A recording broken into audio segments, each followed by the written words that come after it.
이거 MS 연습 안 하셨어요? 알게 하면 이거 장품으로 되나요? 연습 안 하고 합니다. 바로 갑니다. 예, 바로 갑니다. 예, 알겠습니다. 네. 밀리터리 사이언스의 신비한 만남 본게임 오늘도 본영을 곧장 진격해보도록 하겠습니다. 안녕하세요. 저희는 본게임 2의 MST입니다. 오늘의 주제 영상을 통해서 먼저 확인하겠습니다. 자, 오늘 이게 주제 영상이 나오겠습니다. 예. 오늘부터 미사일이 주제인가 보죠.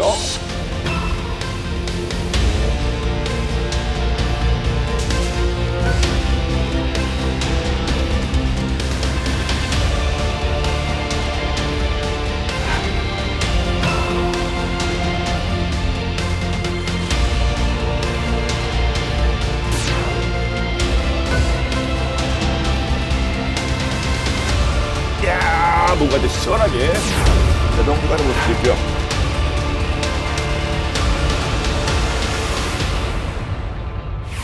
네, 자, 북한이 한반도 긴장과 군사적 위기를 의도적으로 고조시키고 있는 가운데 순항미사일을 그 부분에 적극적으로 활용하고 있는데요. 자, 그런데 이에 단호하게 대응할 수 있는 국방혁신 4.0에 따른 첨단에 대한 한국형 삼축 체계까지 오늘 쭉 이야기를 한번 나눠보려고 합니다. 그런데 좀 놀라셨을 것 같습니다. M이가 좀 M의 변화가 생겼습니다. 근데 그 쓰여진 그 멘트상은 좀 막내라고 했는데. 맞습니다, 막내. 예, 막내 맞습니다. 예. 형님들이십니다. 예.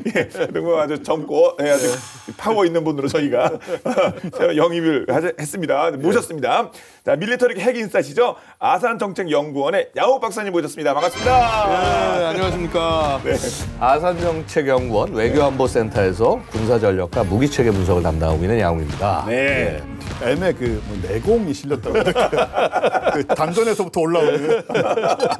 네, 뭐 연습을 많이 하셨다기보다는 그냥 내공을 싣는 그 재주가 있으신 것 같은데. 네. 어떠십니까? 이렇게 나오시니까.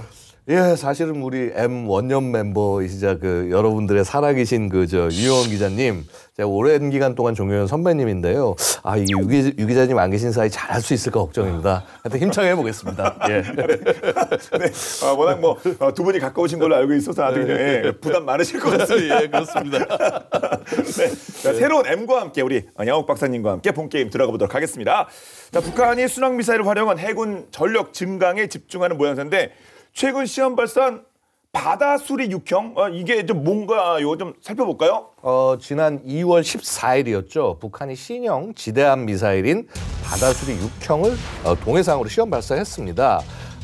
조선중앙통신 보도에 따르면은 이 비행 시간이 23분 20초 비행해서 목표선에 명중했다 이렇게 보도를 했고요. 네. 이 지금 미사일이 사실은 모양이 보면 완전히 새로운 미사일은 또 아닙니다.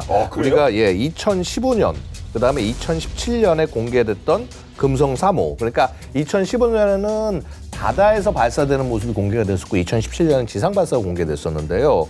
요것과 거의 유사한데 이거 아무리 봐도 개량형 같다 이렇게 보고 있습니다. 금성 3호요? 금성 3호? 예, 금성 3호. 그러니까 북한은 이 대함 미사일 계열을 금성 계열로 부르는 것으로 그걸 알려졌는데요. 이 금성 3호는 사실은 러시아 그러니까 구공산권의 대함 미사일의 대명사인 KH-35 우란 대함 미사일을 복제해서 만든 걸로 알려지고 있습니다.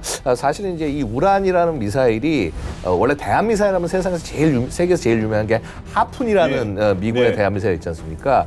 이것과 생긴 것이 굉장히 유사해서 하푼스키라는 별명으로 불립니다. 그렇죠. 예. 그래서 이제 길이는 이제 한 3.85m, 그 다음에 무게가 480kg, 그 중에서 탄두 중량이 한 145kg 정도 좀 가벼운 편입니다. 그 다음에 직경이 42cm 정도의 미사일이고요. 속도로 보면은 최고 속도가 마하 0.8, 그 다음에 사실 최고 속도가 다 못 날아가고 통상 순항 속도로 날아가는데 0.6에서 0.7 정도 그렇게 알려집니다. 결국 금성 3형도 그 KH-35를 원형으로 복제한 걸로 볼 수가 있겠고요. 형상이 거의 같기 때문에 재원도 같을 것이다. 일단 이렇게 보고 있습니다. 근데 이제 다만 이 금성 3호는 그런데 이제 똑같았는데 이번에 바다수리 6호를 보니까 모양이 조금 틀려요. 예. 예, 금성 3호에 이렇게 밑에 카메라 같은 게 달려 있었습니다. 아, 요거 지금 자료하면 요건가요? 예. 광학시커라고 이제 하는데, 그러니까 보통 얘가 레이더 호밍으로 유도를 하는데 목표를 정확하게 또 감지하기 위해서 광학 장비를 달아놨다라고 봤는데 이 광학시커가 좀 커진 것 같습니다. 이전보다. 사이즈가. 그림상도 그래서 이제 해상도가 조금 높아지지 않았을까 예상이 되고요. 그다음에 이제 부스터인데요.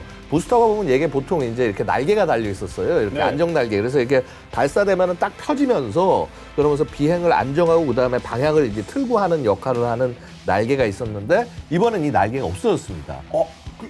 진짜 드러나요. 여기 뭐 산발이처럼 이렇게 펴진 게 있는데 이번에는 없었어요. 그러니까 왜냐하면 이 날개 역할이 결국은 추력을 해주고 이제 자세를 잡아주는 건데 이 부스터를 추력 편향형으로 바꿔놓으니까 날개가 필요 없이 이제 자기가 제어가 된 거죠. 이 추력 편향형 부스터는 사실 북한이 이 대한미사일 말고 이전에 지금 화살 계열 순항미사일 쐈지 않습니까? 그때부터 이제 활용을 하기 시작을 하고 있어서 그 기술을 그대로 가져다 쓴 게 아닌가 추정이 돼요. 그러면 이 바다수리 6형 사거리는 어느 정도 됩니까?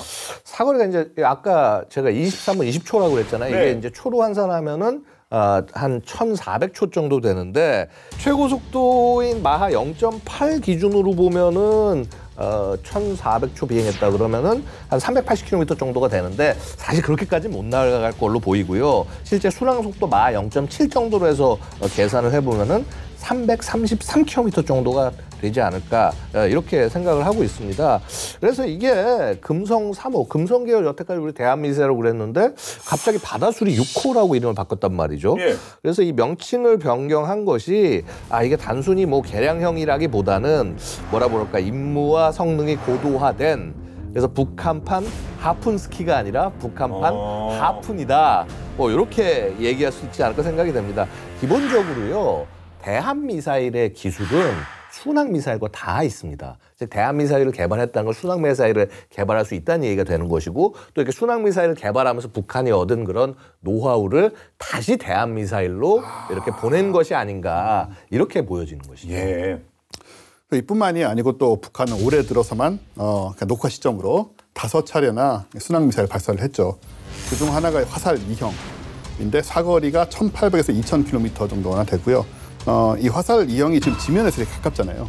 가까운 높이에서 날아가는 사진을 공개함으로써 순항 미사일로서의 저공 비행 능력을 과시를 했다. 탄도 끝에 광학시커로 보이는 창이 달려 있습니다. 종말 단계에서 타겟을 맞추는 유동 능력이 향상됐다는 분석이고요. 또 북한은 이 화살 1형하고 화살 2형에 화산 30일 전술 핵탄두 모듈을 장착할 수 있다고 주장을 하고 있거든요. 그 모듈이라고 하는 게 이렇게 필요하면 뭐 뺐다가 뭐 다른 거로 넣었다가 뭐 그게 모듈형 아닙니까? 그렇죠. 장착 및 탁찰이 가능하다는 건데 화산 30일 전술 핵탄두 모듈은 직경 50cm 전후쯤 되고 전장 90cm 이하급의 크기로 추정이 됩니다. 기존의 이제 전술 핵미사일에 장착할 수 있는 그런 가능한 크기로 보여지는데, 근데 이제 여기다 탑재를 하려면은 중량을 절반 이상으로 줄여야 되기 때문에 이제 200kg급이어야 되니까 사진상으로는 정말 가능한지 좀 알 수는 없죠. 예, 그 뭐 서해나 이렇게 뭐 동해 이렇게 북방 한계선에서 활동 및 작전에 대한 우리 그 해군 분들께는 이거 뭐 심각한 이거 좀 위협이 되는 뭐 그런 내용들 아닙니까? 사실 우리 군의 순항미사일 기술에 비하면은 상대적으로 좀 떨어진다는 평가를 이제 받고 있는데 이제 북한이 그래서 정확도, 정밀도 이런 걸 높이기 위해서 좀 열심히 속도를 올리고 있는 게 아닌가 이제 이렇게 보여지고요. 또 바다수리 6형하고 화산 2형 이런 공통점들은 교란입니다. 교란이요? 네, 군사무기 전문가들은 이제 우리 해군 함정이 기본적으로 북한의 대한 미사일 공격에 대한 방어선을 갖고 있는데 이동식 발사를 해서 수십 발씩 막 이렇게 날아오는 경우에는 방어에 한계가 있다는 그런 지적이 있거든요. 아, 그렇죠. 그런 부분을 노리는 거죠. 예, 뭐 대응할 수 있는 그 부하를 넘어서 공격을 한다면 이건 좀 위협이 될 수밖에 없는 것 같습니다. 그리고 또 국방부가 추진 중인 국방혁신 4.0은 북한의 핵 미사일 사용 징후가 명백히 식별될 경우 단호하게 대응할 수 있는 한국형 삼축체계 첨단화에 포커스를 맞추고 있는데 기본적으로 가장 중요한 게 뭘까요? 네, 걸프전에서 가공한 위력을 증명한 그 순항 미사일의 대명사. 무조건 토마호크 아닙니까? 아유, 정확하십니다. 네. 자, 그래서 그 미국 해군의 소위 이제 함대지 혹은 잠대지 이 공격 능력, 그래서 미국이 전쟁을 시작할 때는 언제나 토마호크를 먼저 쏘면은 자, 이거 전쟁 시작이다 알리는 이제 신호탄. 대한민국의 순항 미사일, 해군이 운영하는 순항 미사일로는 해성 2와 해성 3, 그다음에 해룡 이렇게 예. 세 가지가 있습니다. 여기서 이제 해성 2는 한국판 토마호크인 현무 3, 현무 3의 해상 버전이라고 할 수 있고요. 해성 3는 또 이 현무 3의 잠수함 발사형이라고 이렇게 평가되기도 합니다. 그런데 이제 여기서 이제 해룡 말씀드렸는데 해룡은 해성 2보다 훨씬 더 컴팩트한. 그래서 국방부가 지난 2017년 1월 24일에 전력화 사실을 발표한 그런 미사일이라고 말씀을 드릴 수가 있습니다. 네. 예. 자 보시면은 자 이 발사대에서 올라가면서 끝에 꼬리가 막 하는 게 마치 용이 그 하늘을 꼬리를 치면서 올라가는 예 이런 모습. 자 이 해룡이다 이렇게 말씀드릴 수가 있겠습니다. 그 말씀 듣고 보니까 진짜 이거 네이밍이 기가 막힌 것 같습니다. 이거 해룡. 예. 그런데 사실 뭐 해룡 뭐 이렇게 비슷한 거 많잖아요. 그래서 뭐 천으로 시작하는 거 여기서 좀 들어본 것도 같고 아니면 뭐 처음 듣는 것 같기도 하고 전 좀 약간 생소하긴 합니다. 해룡. 예, 이름은 생소하실 텐데 이 모양은 어디서 많이 보셨죠. 이게 뭐냐면은 사실은 그 한국판 하프닌 그 해성을 바탕으로 했어요. 해성. 예. 해성. 사실 이 해성 1을 지상 공격형으로 전환을 한 겁니다. 아까 제가 뭐라고 말씀드렸냐면 결국 대한 미사일과 순항 미사일은 기본적으로 같다라고 말씀드렸죠. 네. 그래서 우리가 기본적으로 우리도 마찬가지인 게 대한 미사일을 개발할 기술 가지고 순항 미사일을 발전을 시킨 거고요. 그다음에 기존에 사실 대한 미사일들도 순항 미사일처럼 활용할 수가 있는 거예요. 그래서 그러니까 예를 들어서 탄두나 이런 성격이 좀 다르겠죠. 왜냐하면 대한 미사일 같은 경우는 기본적으로 5,000톤 정도가 되는 함정을 그 격파하기 위해서 안에 폭탄, 탄두를 기본적으로 이제 고폭탄 중심으로 배치를 하지만은 지상 공격을 하다 보면 예를 들어서 이런 거죠. 이렇게 흩뿌리는 식으로 공격을 하는 그런 공격도 가능한 것이고요. 네, 그래서 일단 뭐 이 미사일 말씀을 드리면요, 이 해성 함대함 미사일 이게 한 발당 20억 원 정도 가격을 해당하고 길이가 5.46m, 직경 34cm. 굉장히 어떻게 보면 작죠, 그렇죠? 예, 약간 길이는 있지만은 굉장히 이제 직경이 작은데.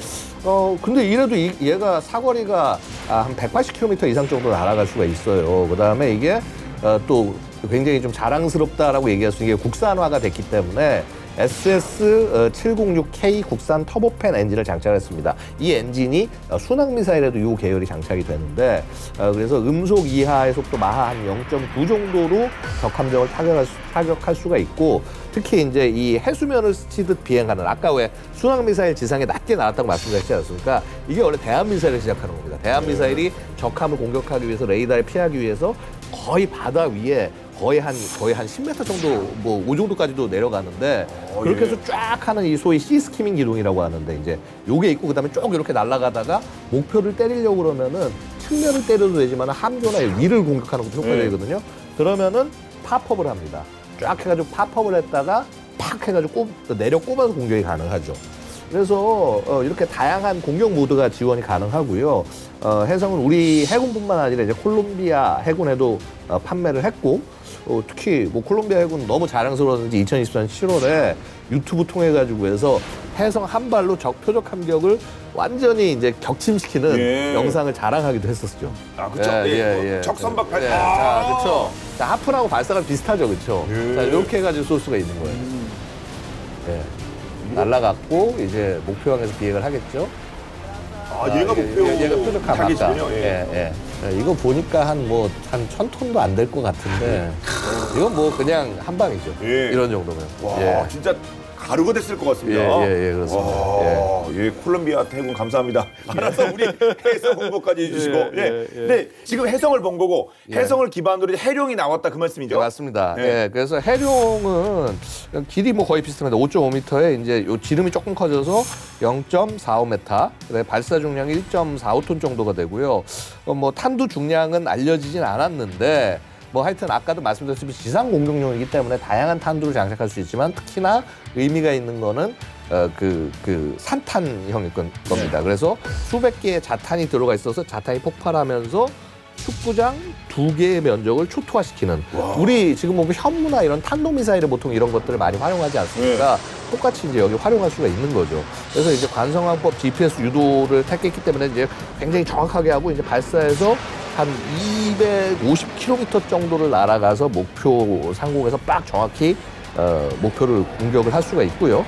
기존 유도 무기는 지상에서 만들어진 임무 데이터 막 짜가지고 해서 집어넣으면은 얘를 별도 저장 장치에 담아서 수동으로 발사에 딱 집어넣고 이제 그러고 쏘는데 이제 이러다 보니까 이제 발사 표적 위치 비행용으로 제한돼서 운영될 수밖에 없는데 해룡은 어떻게 되냐면 이걸 실시간으로 여기다가 그냥 이렇게 소위 말해서 무선으로 넣어주는 거죠.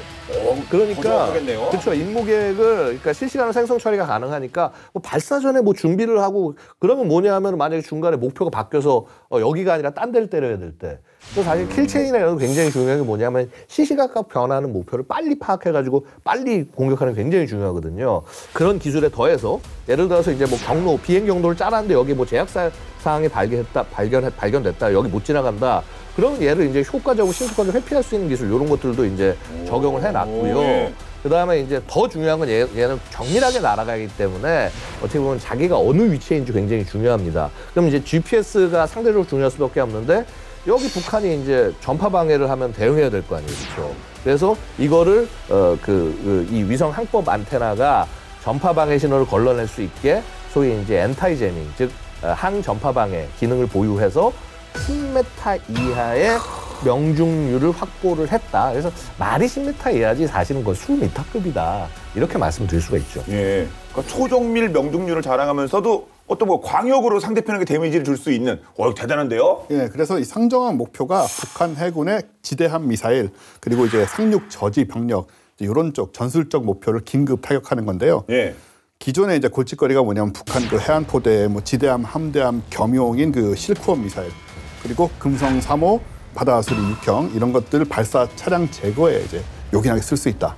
이제 이런 개념이죠. 예. 그러니까 유사시에 뭐 한미 그 해병대가 이제 상륙 시도를 할 때 저거 해안선에서 이렇게 쫙 대기하고 기다리고 있는데 효과적으로 그 병력들을 무력화하기에는 진짜 딱이겠네요. 그렇죠. 사실 우리가 뭐 상륙 작전을 수행할 때 가장 문제가 되는 게 저쪽에 이제 해안하고 내륙 지역에 배치된 그 지상군 아니겠습니까? 그렇겠죠. 이 해안포, 뭐 지대함 미사일 그리고 레이더, 자주포, 지휘소 이런 것들이 이렇게 해안하고 내륙 지역에 배치가 돼 있는데 이거를 제압을 하지 않고 이제 상륙을 하는 거는 굉장히 그렇죠. 위험하죠. 네, 너무나 위험하기 때문에 이 상태에서는 지금 뭐 해병대 상륙은 물론이고 해군 함정들이 해안에 접근하는 것도 어려운 상황이거든요.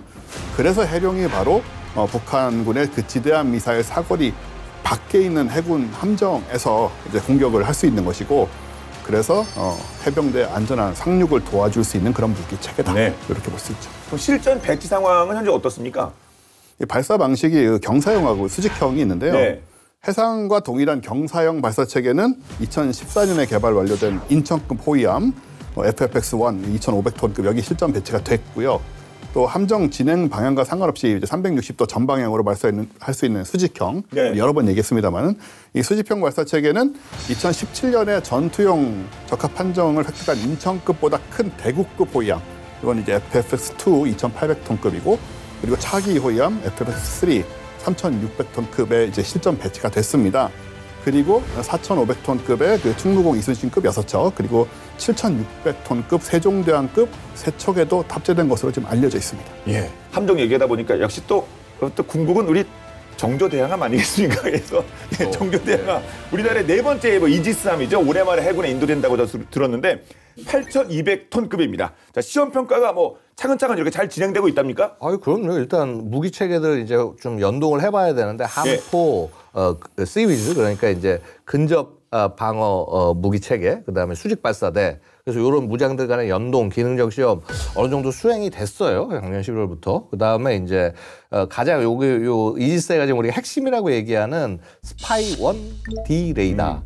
이제 요게 이제 가동이 되고, 그래서 이제 요 레이더만 중요한 게 아니라 이제 또 이 레이더가 각 전투 체계하고 제대로 다 물려가지고 해서 자동적으로 가냐, 이제 이게 계속적으로 이제 점검하고 있는 것으로 알려지고 있고요. 그럼 사실은 그렇습니다. 이 스파이 1D 레이더 탐지 거리가 1,800km. 수명도 넘어서 게다가 이제 최대 표적 탐지 숫자가 1,800여 개 정도로. 그래서 원래 이제 세종대왕에 이제 보통 1,000개가 좀 못 된다라고 얘기를 했는데 그거 이제 2배 가깝게 향상이 된 겁니다. 세계 대형급 아닙니까? 1,800개가 타깃이에요? 오, 많기도 하네. 네. 그래서 이제 해상, 육상을 동시에 커버를 하는 이제 미사일 방어망.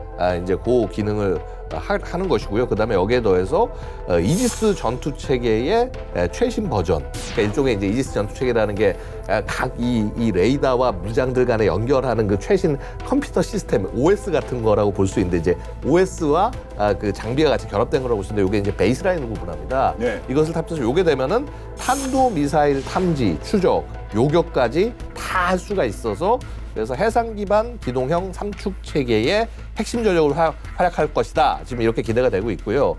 특히나 정조대왕 함에는 정말 놀라운 무기체계가 탑재가 됩니다. 세종대왕급에도 네. 없었던 무기체계 바로 함대지 탄도미사일. 탄도. 네, 탄도미사일. 그래서 자 올해부터 2036년까지 이제 6,100억 원 정도를 투입해서 대북 해상 킬체인 강화하기 위한 사업의 일환으로 우리 자랑스러운 ADD 네. 국방과학연구소의 주관하에 함정 탑재용 함대지 탄도미사일의 국내 개발이 시작이 됐어요. 예. 그 말씀하시면서 함대지 탄도 이렇게 강조하셨거든요, 제수조가. 함대지 탄도. 그럼 뭐 이게 어떤 의미를 가진 겁니까? 자, 말 그대로 함대지, 배에서 지상으로 쏜다. 네. 근데 우리가 보통 함대지 미사일 하면 제일 많이 생각나는 게 순항이잖아요. 그렇죠? 그렇죠. 탄도미사일을 함대지로 쏜다라는 거예요. 탄도미사일을. 그래서 자, 이게 순항미사일과는 성격이 완전히 다른 새로운 장르의 무기체계다. 이렇게 무기체계를 장착하는 나라가 해외에도 거의 없어요. 그래서 이제 비슷한 게 이스라엘의 로라, 롱레인지 아티러리 웨폰 시스템, 그다음에 인도의 다누시, 이런 정도만 개발에 성공했다고 알려져 있어요. 이게 사실은 이 탄도미사일을 활용을 하게 되는 게 순항미사일이 나름 또 갖는 단점들이 있어요. 이제 예. 아시다시피 이게 순항미사일과 탄도미사일의 기본적인 차이인데 탄도미사일은 어떻습니까? 굉장히 먼 거리를 빨리 쏠 수가 있죠. 빨리 쏠 수가 있다는 장점이 있는데 정확도가 조금 떨어져. 이런 단점이 있었던 거고 순항미사일은 굉장히 정확하게 날아가는데 문제는 얘가 비행기가 날아가듯이 정말 날아가야 되기 때문에 속력이 상대적으로 느리고요. 네. 그래서 예를 들어서 토마호크 시속 888km, 칼리브르 979km 이거는 지상의 방공망에 포착이 되면은 거의 요격이 돼요. 예. 그러니까 결국 이제 포착이 안 되게 얼만큼 이 공격하는 경로를 저공으로 잘 짜서 그래서 방공망을 피해서 들어가는 핵심이 될 수밖에 없는데 지금 북한도 번개 6이다. 그래서 S-300급이다라고 하는 신형 지대공 미사일 방어 체계를 개발해서 이제 배치하면서 방공망 강화를 하고 있다는 거죠. 그래서 결국 그럼 북한이 아직은 안 되는 게 탄도미사일 요격. 우리는 지금 굉장히 정말 죽을 힘을 다해서 개발하고 있지만 북한 안 되거든요. 그래서 이제 그런 부분들. 자, 그 다음에 또 순항미사일 가장 큰 문제가 또 뭐냐면은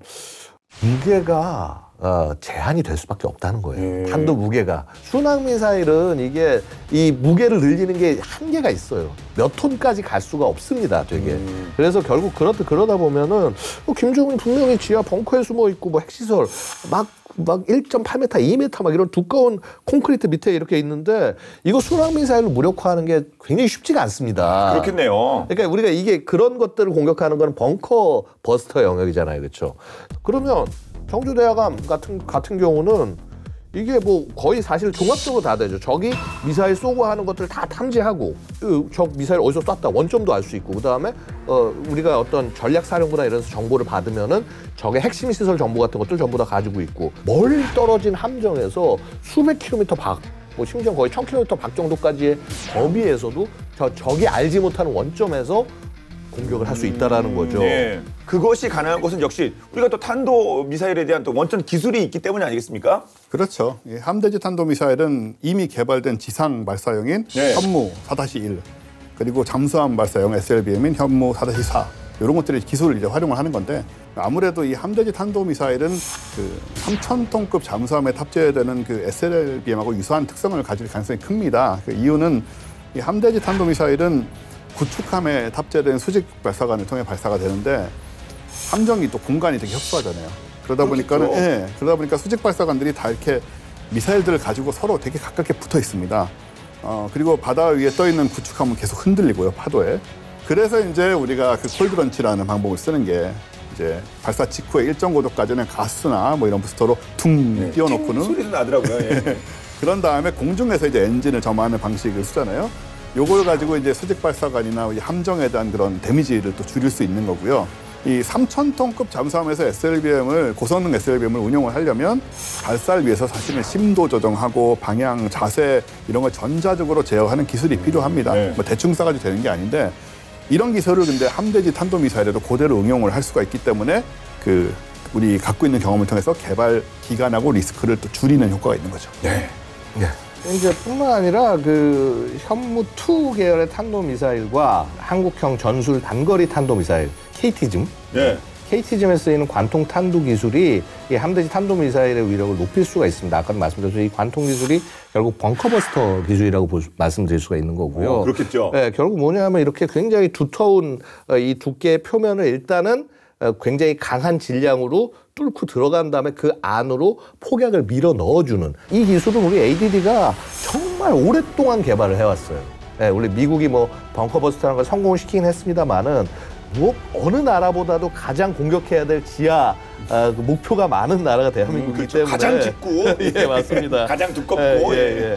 자, 그래서 사실은 이 항공기에서 투하되는 벙커버스터는 자기 질량만을 갖고 내려가야 되기 때문에 아무래도 질량이 조금 더 무거워야 되는 게 있는데, 자, 우리가 쓰는 이 로켓 엔진을 달 경우에는 보통 우리가 하강할 땐 로켓 엔진을 잘 안 쓴다고 하지만은 이때도 여기다 만약에 가속을 하고 이 탄자가 충분하게 이걸 격파할 수 있다고 한다면은요, 파괴력은 훨씬 더 세지는 거죠. 그러니까 초음속으로 낙하를 기존에 하면 초음속 속도인데 거기에 가속을 더해서 더 세게 공격을 하게 되니까 예. 파괴력, 관통력 훨씬 더 높아지는 겁니다. 아, 그렇군요. 예.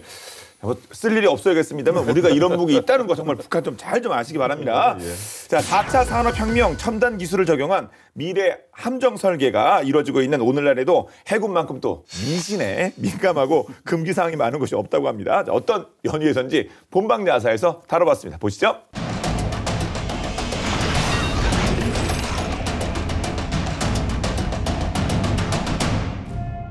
(1911년 5월 31일) 북아일랜드의 수도 벨파스트의 항구에 10만 명의 인파가 모였습니다. 이는 무려 벨파스트의 인구 3분의 1에 해당하는 수인데요. 바로 길이 269m, 높이 20층으로 당시 세상에서 가장 큰 여객선 타이타닉호를 처음으로 물에 띄우는 진수식 장면을 보기 위해서였죠. 수많은 관중과 언론이 모인 가운데 성대하고 화려한 타이타닉호의 진수식이 진행됐고 현장은 그야말로 축제 분위기였는데요. 그런데 뜨겁던 현장 분위기가 찬물이라도 끼얹는 듯 싸해지는 일이 발생합니다. 대체 무슨 일이 벌어진 걸까요?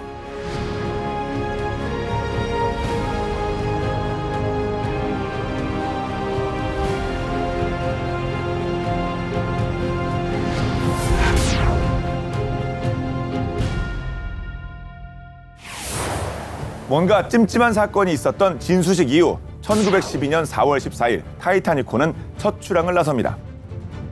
그리고 모두가 알다시피 북대서양에서 빙산과 충돌에 침몰하며 첫 출항이 최후의 출항이 되는 비극을 맞이하죠.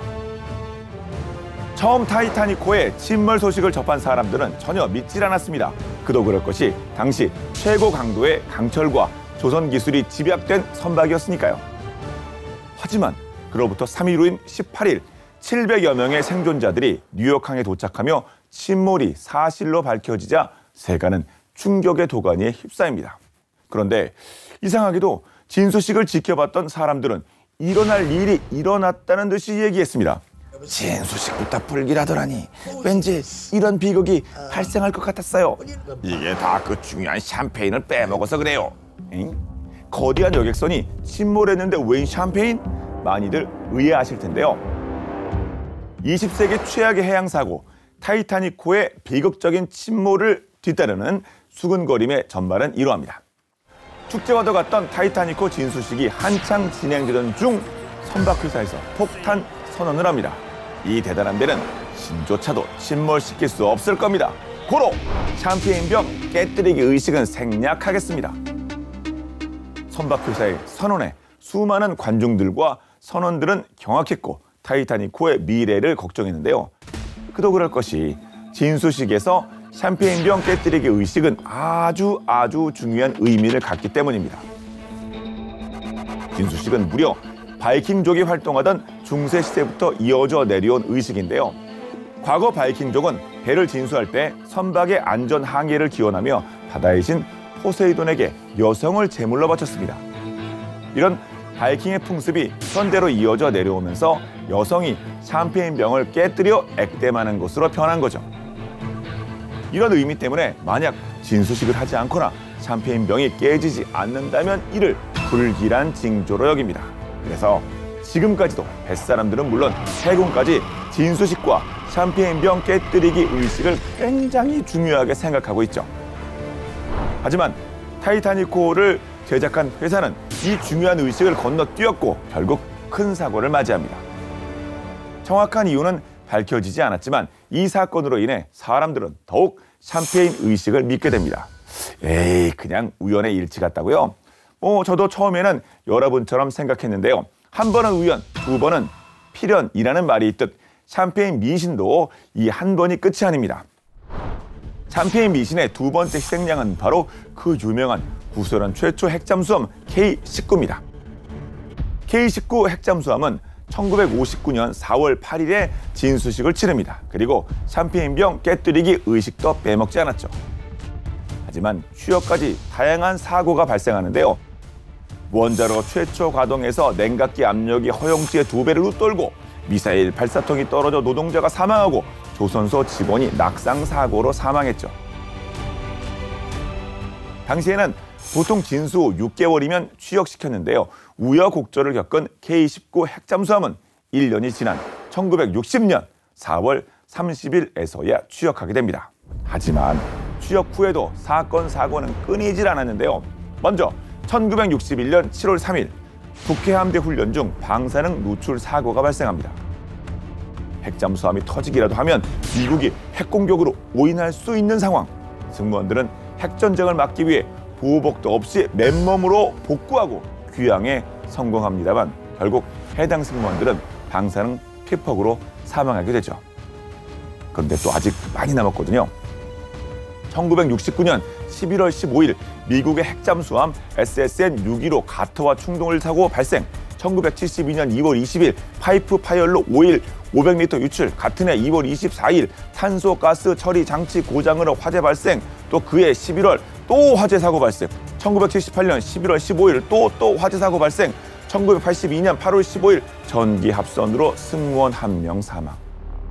와, 이거 말하느라 입이 아플 정도인데요. 그런데 여기서 의문이 드시지 않습니까? 분명 K-19 핵잠수함은 진수식과 샴페인병 깨뜨리기 의식도 했는데 뭐가 문제일까요?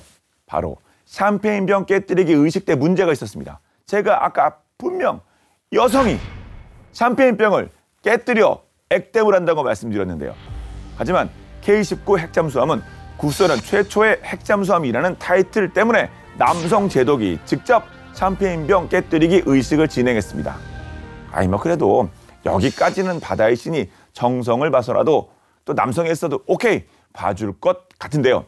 그러나 더 큰 문제가 발생합니다. 바로 제독이 힘껏 던진 샴페인병이 박살나지 않고 그대로 바다에 빠진 거죠. 그래도 불행 중 다행히, 이게 불행 중 다행인가요?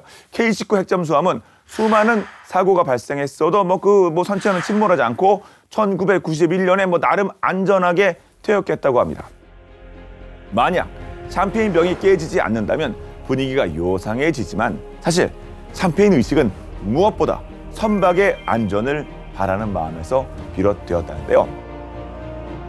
그런 의미로 저도 우리 해군 여러분들의 안전항해를 바라며 우리 차기 군함들의 진수식에서 샴페인병이 시원하게 박살나길 기원하겠습니다.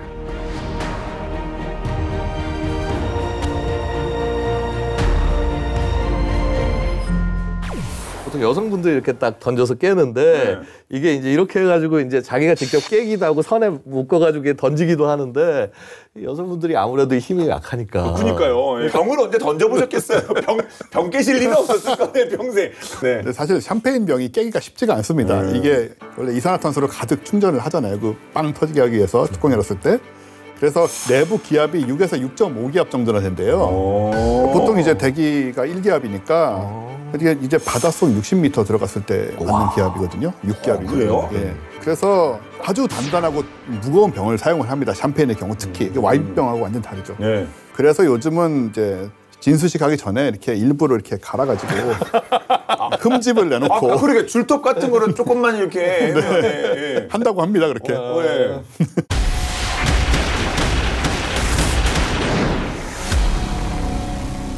다시 이제 본론으로 돌아가세요. 자, 정재호 대왕함의 이 함대지 탄도미사일, 계속 함대지 탄도미사일 말씀드리고 있는데, 그럼 얼마만큼 탑재가 가능한 걸까요? 네, 올해 말에 이제 취역할 정조 대왕함에는 24발. 예. 그리고 이제 미니 이지스함인 차세대 구축함 KDDX는 16발. 그리고 이제 해군이 보유 예정인 그 합동 화력함에도 탑재가 될 예정인데, 이 합동 화력함은 우리 몇 번 얘기했습니다만은 대형 이지스 구축함 크기인 그 배수량 8,000톤급인데 길이는 150m, 폭 20m 정도 되고요. 요거까지 합치면 아마 최소 200발 이상의 함대지 탄도미사일을 보유를 하게 된다. 그래서 그 북한의 도발에 좀 즉시 대응할 수 있는 화력을 우리가 갖출 수 있게 된다. 이렇게 볼 수 있습니다. 200발을 갖다가 전시 시작하자마자 함대지 탄도미사일을 즉각적으로 발사한다. 이게 소위 말해서 단순히 해상 킬체인이 아니라 이거는 해상 대량 응징구복 KMPR. 예. 그래서 이게 탄도미사일 쓴다는 게 그래요. 이게 탄도미사일 발사는 함에서 독자적으로 결정 못합니다. 이거는 전략사령부에서 이게 전략 표적을 제거해라라고 명령을 내려야 할 수 있는 거고요.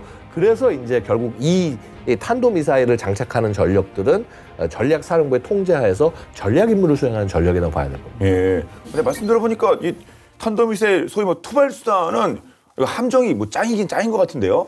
장점이 있습니다. 물론 단점도 있을 수 있겠죠. 이제 한 군데 모여 있으니까 만에 하나 이게 발각이 돼서 공격이 당하면은 이제 이게 취약할 수도 있다라는 점이 있는데 네. 이제 그 부분 때문에 예를 들어서 이제 그 대잠 능력 같은 걸 높이기도 하고 위장하는 그런 컨셉 같은 걸로도 활용될 수 있다. 이렇게 이제 추정이 되는 거죠. 그렇죠. 예. 근데 그 인구 감소로 인한 그 병역 인력 감소. 이게 참 어쩔 수 없는 사실입니다. 그 전 사회적으로 마찬가지인데. 근데 국방혁신 4.0에 기반한 과학기술 강군 전환이 그렇기 때문에 필요할 텐데, 근데 정조대왕함 이거 8,200톤급이면 그 승조원이라고 그러나 이것도 엄청 많이 필요한 거 아닙니까? 이거 감당 가능할까요? 근데 정조대왕함을 건조할 당시에 이미 해군이 승선 인원을 대폭 줄이기로 했습니다. 그때부터요? 네, 이게 가능한 이유는 일단은 정조대왕급은 200명 정도의 승조원을 지금 투입을 하는 거고요. 세종대왕급이 작은데 300명이었으니까 적어진 거죠. 많이 적어졌죠. 예, 그러네요. 이게 가능한 이유는 당연히 자동화 시스템 때문인데 어디나 지금 마찬가지입니다만은 대표적인 정조대왕함의 자동화 시스템으로는 스마트 밸브 시스템하고 그리고 이제 자동 사고 대응 체계 이런 거를 볼 수가 있는데 함정이 어뢰 피격당하면은 지금도 그렇게 손으로 하게 되면은 복구하는데 13분 정도가 걸린다고 합니다. 많이 걸리겠죠, 사실. 물론 굉장히 상당히 좀 치명적인 시간인데 그런데 이 스마트 밸브하고 자동 사고 대응 체계를 사용하게 되면 1분 30초 안에 복구할 수 있대요. 바로 하면 그냥 이렇게 끊어지고 그러나 봅니다. 그러니까요. 그건 어마어마한 차이죠. 그리고 이제 화재를 진압할 때 사용하는 그 소화주관이나 관로가 손상돼서 함정에 물이 차오르는 경우가 있는데 이것도 옛날에는 사람을 그냥 쏟아 부어가지고 막고 이렇게 감고 이렇게 해야 되는 건데 지금은 자동으로 밸브가 다 잠기기 때문에 바로 해결이 가능하고요. 게다가 이 함정에 LTE 무선 통신망을 도입을 했습니다. 자체 통신망이요? 네, 내부에 이제 사실은 그 전화국이 하나 있다고 생각하면 되고 LTE 전화국이 그리고 민간용 스마트폰하고 스마트워치를 개량한 군사용 휴대통신기를 병사들 대부분에게 지급을 했대요. 그러니까 함내에서 심지어 사진하고 문자 전송이 가능한 거니까 만약에 문제가 발견하면은 사진을 찍어서 바로 보내면 사진 보면 상태를 바로 알 수 있지 않습니까? 그렇죠. 이게 말로 하는 거하고 그러면 이제 어떻게 하라는 지시를 또 바로 받을 수가 있고 그래서 즉각적인 상황 보고와 조치가 또 가능해진 것이고 이런 거는 문제 발생 시에 자동으로 다 실시간 보고가 이루어지는 이렇게 해놨으니 이제 승조원을 훨씬 줄일 수가 있는 거죠. 국방혁신 4.0에 따라서 또 새로운 차원의 또는 구상이 또 진행되고 있다면서요? 물론이죠. 그러니까 일단은 이제 북한에 대해서 핵 미사일 대응 능력 강화하기 위해서 우주, 사이버, 전자기 스펙트럼 영역의 작전 능력과 연계된 AI 기반 해상 유무인 복합체계 우리 멈팀, 맨드 언맨드 팀ing 요거를 이제 적용을 합니다. 이게 말이 굉장히 길긴 하지만은 아주 간단히 설명을 해두면 이건 겁니다. 무인 체계들을 막 좀 더 늘려서 그다음에 이 무인 체계들을 막 이 우주 전자기파 송신 이런 것들 다 활용해서 하면서 통제를 하는데 이게 결국은 사람이 적은 상태에서 통제를 하고 운용을 해야 되니까 예. 이걸 AI를 훨씬 더 많이 적용해서 적극적으로 그 정말 도움이 될 수 있는 그런 전력으로 활용하겠다라는 얘기를 하는 거예요. 자, 그래서 뭐 이런 거죠. AI 활용한 해양 감시 타격력 보강을 한다. 그러면은 이제 이게 감시 타격력 보강이라는 게 우리가 보통 막 해상을 바라보고 저 뭐 미사일이 날아오나 소나를 보면서 여기 뭐가 이상한 게 있나? 사실 이게 어떻게 보면 굉장히 단순 작업일 수가 있는 부분이고 이런 것들을 기존에 사람들이 하고 있던 것들을 기계에 상당 부분 맡기면서 이제 조금 더 넓은 지역을 그러니까 사람이 한 번 하는 거를 얘는 예를 들어서 한 20번을 하면은 어떻게 보면 훨씬 더 그게 촘촘하게 감시가 되는 거거든요. 그리고 아주 이상하고 핵심적인 것만 사람이 가서 판단을 하게 한다. 이제 이런 식으로 하고 자, 그 다음에 뭐 하고 이런 것도 마찬가지로 기본적으로 딱 요거 이상하다 지적을 해놓으면은 AI나 이런 것들이 다 되면서 쫓아가면서 계속 업데이트를 시켜주는 거예요. 예. 그런 이제 큐잉 같은 것들이 가능한 거고요. 자, 그 다음에 뭐 이런 거죠. 우주는 어떻게 활용하냐? 사실은 바다라고 하는 게 우리가 수면에서 막 수십 킬로미터 수평선 밖을 보는 게 불가능하잖아요. 그래서 이제 보통 우리 항공기도 사용을 하지만은 더 확실한 거는 위성. 특히 이제 저구에도 초소형 위성 같은 것들을 쫙 해서 이거 넓게 활용을 하면서 하면은 한반도 주변 해역, 뭐 정보 이런 것들 전부 다 볼 수가 있고 소위 우리가 얘기하는 해양 영역 인식 체계라는 게 구축이 될 수 있다라는 거죠. 예. 예. 그럼 국방혁신 4.0에 따라서 그것이 이제 가능해진다면 사실 뭐 직접적으로 몸으로 뛰어서 어떤 그 리스크를 감내하는 것도 뭐 그 많이 회피될 수 있을 거고 예. 기존 뭐 전투 방식이나 이런 것에서도 혁신적인 변화가 나오는 거 아닙니까? 그러니까 그만큼 희생이 많이 줄을 수 있다라는 거죠. 예를 들어서 우리 그 2차 연평 해전 때 보면은 적함에 이제 부터가 충각 공격을 하다가 피격을 당해가지고 해서 이제 전사자가 나오지 않았습니까? 그래서 그런 것 적함에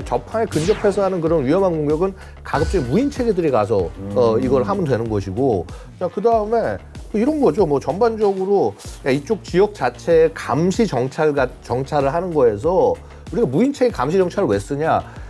만에 하나 피격이 당한다고 하더라도 거기에서 희생자는 안 나오고 피격 당한 지점이 있으면 거기서부터 적이 이쪽 근처에 있다는 게 확인이 될 수가 있고 이제 그런 장점들이 있는 거고요. 그래서 중요한 게 뭐냐면 얼만큼 무인 체계들을 조금 더 싼 가격에 그다음에 그래서 사실은 이거는 무인 체계들은요 우리가 막 이렇게 막 모시고 사는 게 아니라 필요하면은 과감하게 희생시킬 수 있는. 잘 쓰는 게 더 중요하겠죠. 그렇죠. 예. 맞습니다. 그래서 그렇다 보면은 너무 비싸고 너무 막 성능 좋고 이게 중요한 게 아니라 우리가 필요할 때 소모할 수 있는 무인 체계들을 얼만큼 잘 만들어 나가느냐가 훨씬 더 중요한 측면이 있다라는 거죠. 이제 거기에 지금 이제 사실 무인 체계가 늘어나고 하면은 통제해야 될 대상이 늘어나고 이제 그다음에 얘들 어디로 보내야 될지에 대한 것들이 늘어나는데 그럼 사람이 할 일이 너무 많이 늘어나지 않습니까? 그래서 이런 지휘 통제 같은 것들도 AI가 도와주는 거예요. 그래서 AI가 쭉 보고 있다. 여기 적이 많이 있네. 그러면 이제 병력을 여기 보낼까요? 그럼 지휘관이 병력을 해서 쪽으로 보내. 그러면은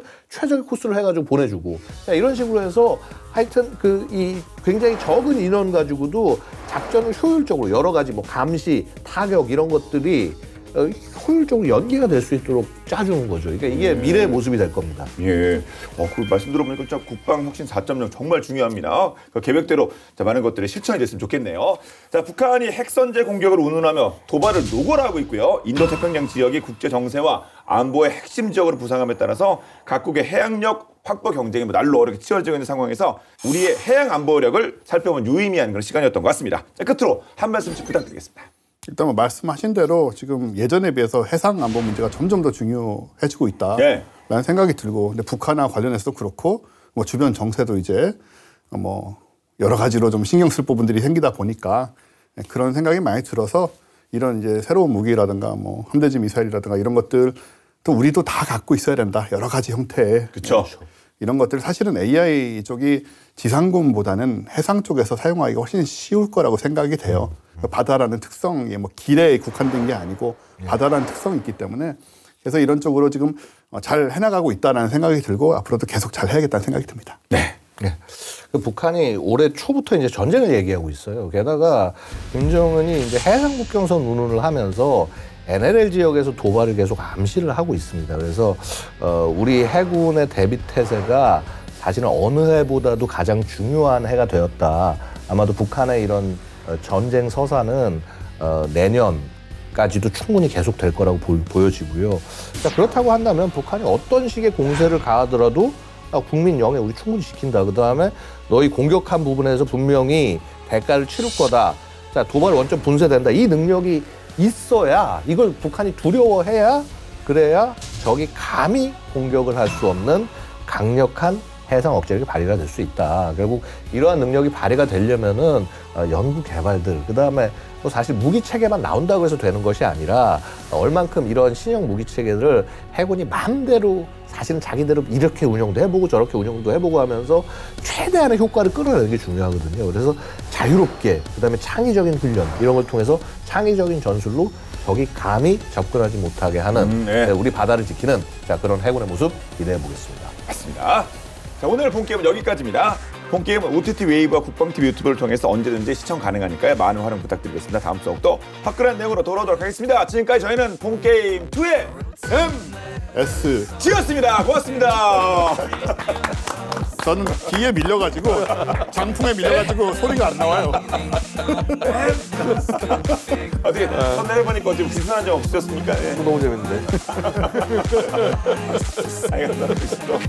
미래 중에 핵인싸 영 박사님 모시고 저희도 아주 즐거웠습니다. 영광입니다. 유익했고요. 예.